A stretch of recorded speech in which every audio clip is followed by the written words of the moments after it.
Hello everyone, how are you? Welcome back to my channel Commerce Exciter. और आज की इस वीडियो में हम करने जा रहे हैं ट्रांसशिपमेंट प्रॉब्लम। अब तक हमने ट्रांसपोर्टेशन प्रॉब्लम और उससे रिलेटेड स्पेशल केसेस देखे हैं। अब हम ट्रांसशिपमेंट प्रॉब्लम देखने जा रहे हैं।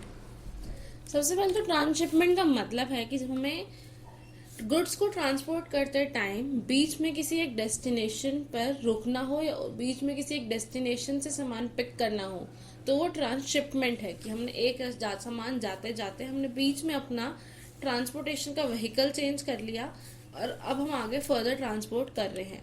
जैसे कि आपने सुना होगा, ट्रांसलोडिंग होती है। ये मोस्टली इंपोर्ट एक्सपोर्ट के केस में होता है कि एक कंट्री के पोर्ट से दूसरे कंट्री के पोर्ट तक पहुंचे और वहां से हमने जो गुड्स है वो उस कंट्री के कैरियर को लोड कराए, तो ये ट्रांसशिपमेंट कहलाता है।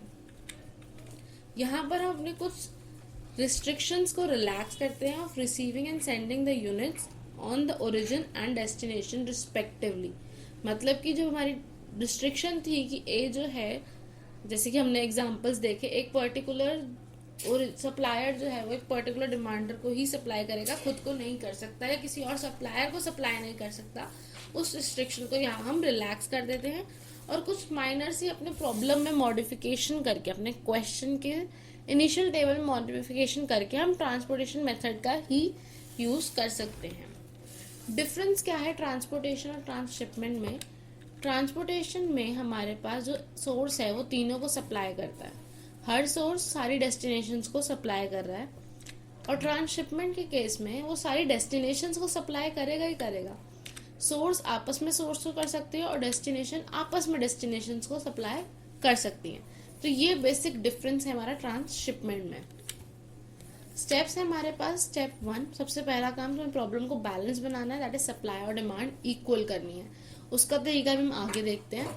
स्टेप 2 है हमारा add the total of demand and supply to all the individual total of demand and supply. तो जो हमें प्रॉब्लम बैलेंस करनी है उसका तरीका है हमारे पास ये है। स्टेप 3 हमारे पास आता है हमें ऑप्टिमल सॉल्यूशन निकालना है वैम से, वॉगल्स अप्रोक्सीमेशन मेथड से। कोई और मेथड हम यहाँ पर यूज नहीं कर सकते, ना तो हम एलसीएम यूज कर सकते हैं, ना ही कोई और मेथड हम यूज कर सकते हैं। उसके बाद हमें फाइनल शिपमेंट मॉडल निकालना है, removing the cells which has the same source and destination. और स्टेप 5 हमें कैलकुलेट करनी है टोटल कॉस्ट जो हमने मॉडल निकाला है स्टेप 4 में उसकी। तो एग्जाम्पल देखते हैं।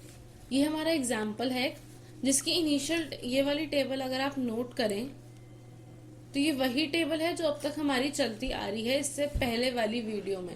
दैट इज जो फर्स्ट वीडियो है ट्रांसपोर्टेशन प्रॉब्लम की, अगर आप मेरी उससे टच में हैं तो।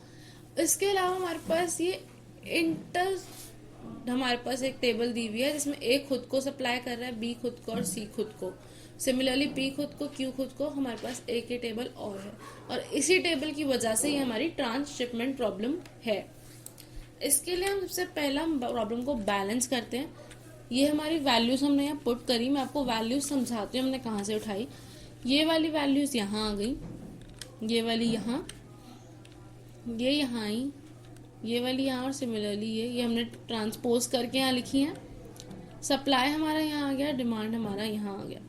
अब अगर आप देखो हमारा सप्लाई और डिमांड हमें भी बैलेंस करना है, तो हम स्टेप 2 पे आते हैं। हमें ऐड करना है total of demand and supply to all the individual total of demand and supply. जो 1000 है इसको हर सप्लाई और हर डिमांड में हमें ऐड करना है।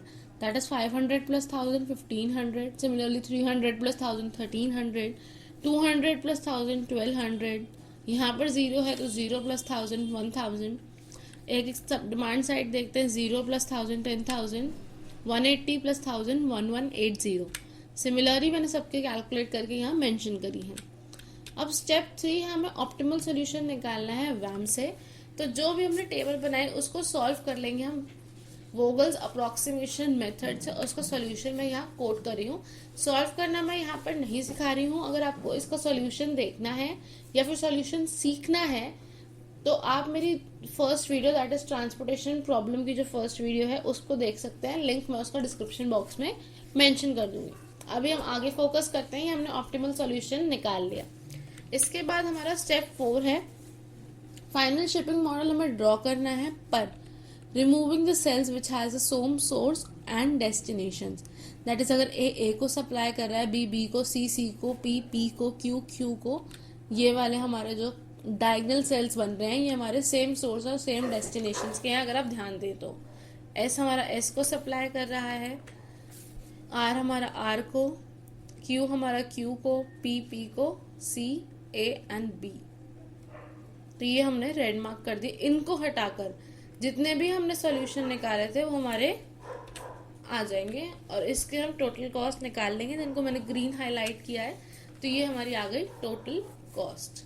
सिंपल सा तरीका है, सिर्फ और सिर्फ हमें जो इनिशियली टेबल बनानी है ना, फंडा वहाँ है और डिमांड और सप्लाई के टोटल्स ऐड करने हैं। उसके बाद हमने वीएम मेथड से इसको सॉल्व किया। जो डायगोनल्स हैं दैट इज जो हमारे सेम सोर्स और डेस्टिनेशन वाले सेल्स हैं उसको हमने अपने फाइनल मॉडल में से निकाल दिया, तो हमारा आंसर हमारे पास आ गया। आई होप आपको समझ में आ गया हो। Thank you so much for watching.